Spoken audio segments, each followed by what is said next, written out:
So the question is, can color temperature speak louder than words? Can it shape the events of the story, tell us more about our characters and the emotional state that they're in? Can it shape the story overall and further pull us into the world that our characters are in? Well, the simple answer is yes, but why is that? The truth is that color temperature is just one element within the lighting process, and lighting is just one element within the entire filmmaking process. There's definitely a lot to learn in the filmmaking process, but the good news is that color temperature is one of those things that is commonly overlooked when starting the journey as a filmmaker, but is a powerful tool for getting a cinematic image and telling amazing stories visually, even without a single line of dialogue. Which means that if you can apply the tips in this video, you'll have a leg up on the competition and truly elevate your next film. And I'm dedicated to showing you how.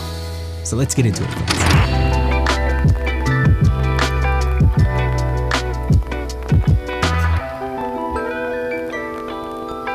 Hey, what's happening, everyone? My name is Ryan, and if you're new with us, welcome.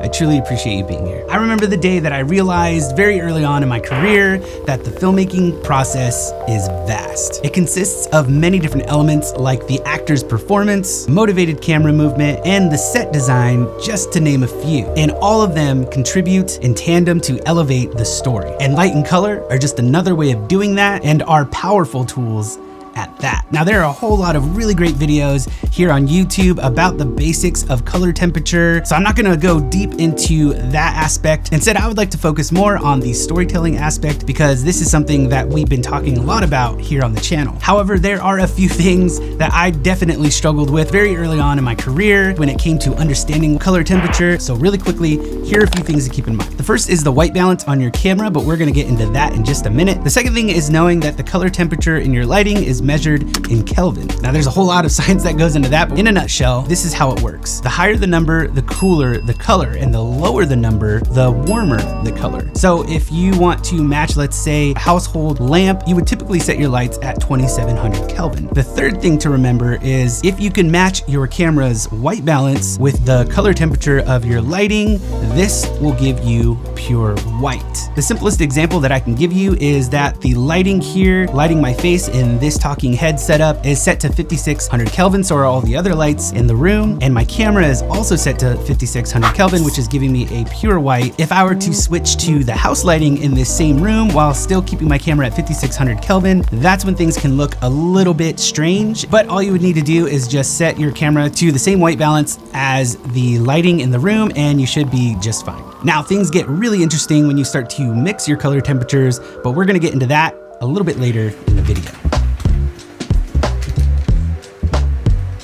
But now that we know how it works, let's dive into why color temperature is important to elevating the stories within your film. There is a whole lot that goes into why color temperature is important. Going warmer or cooler without a point of reference, this is when the lighting in the scene can feel unnatural and really pull the audience out of the story. Much like this example here, this was earlier on in building this lighting setup. I just set up my key light and I was just kind of testing it out to see what it looked like in camera. But this is a really great example of how the lighting doesn't match here. We have a cooler tone that is clearly coming from the window behind our character, but then there's this warm light on our character's face, but there is no point of reference. Where is that warm light coming from? And this makes it feel just a little bit off. And these are the kind of things that can pull the audience out of the story. So how do we fix that? It could be as simple as just bringing in a practical light, but we're gonna get into that in just a minute. However, this isn't always a set rule. You could definitely heavily lean on one side or the other, whether it's cool or warm, and it still works well for the story. You just have to be intentional about it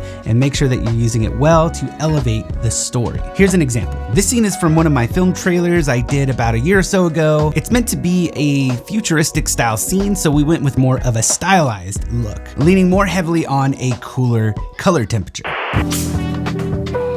But by now you're probably asking what happens when you have multiple color temperatures in one scene. Well, let's break down this scene so that you can see all the things we just learned in action.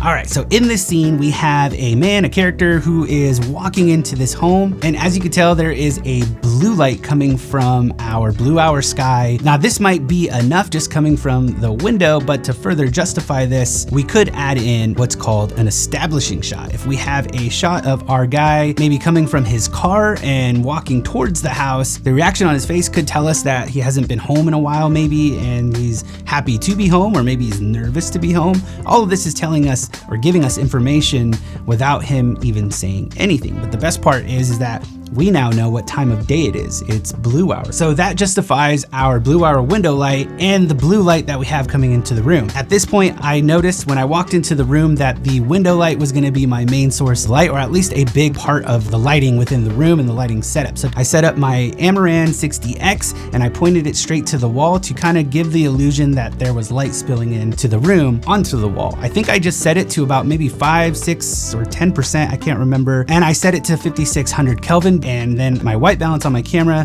to 3200, and it worked out really great in filling out the room and just giving a little bit more information in the shadows to work with in post. Okay, so now all of this takes care of the cooler side of the color temperature. But as you can see, the character is still pretty cold, which makes this scene feel a little bit more cold. Now, again, we can go back to it being a suspenseful moment. Maybe it's really cold in the house. Maybe it's a very emotional time, which it still is, and it can be even with warmer tones in there, which we're gonna get to in just a second. But if you like this look for your scene, if it makes sense, then this works. However, we wanna add in a little bit of contrast to this image, and the best way to add contrast is to add contrasting colors. Now, that basically just means two colors that operate on opposite sides of the color spectrum, in this case, blue and orange. So these colors definitely work well in adding more depth to the scene, therefore making it feel a little bit more like something we would see in the cinema. But how do we do this? So I had to create a reason to add that warmth in. So I added this practical light in the frame, and that added as the motivation for this lighting setup that I had on the left side of my face, and this acted as my key light. I just had a simple light, the aperture 120D, right through some unbleached muslin, which gave it even more of a warmer tone. But to warm things up even more, I added a CTO color temperature orange gel on this as well. If you have a bicolor light, that would work well too, but if you don't,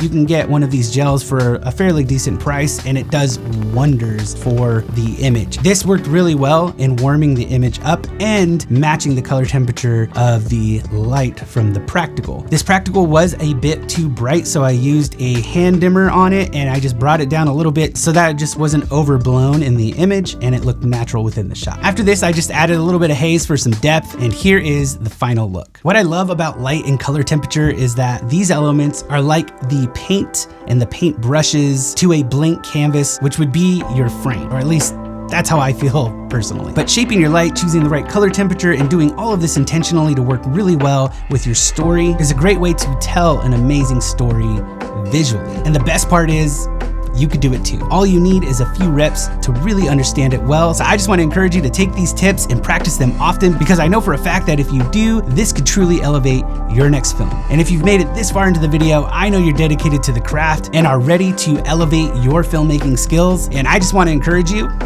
you've got this. Well, that's gonna do it for me, you guys. Thank you so much for joining me in this video. If you like this video or you learned something, please click the like button down below. Consider subscribing if you haven't already, and I'll catch you in the next one. Cheers, friends.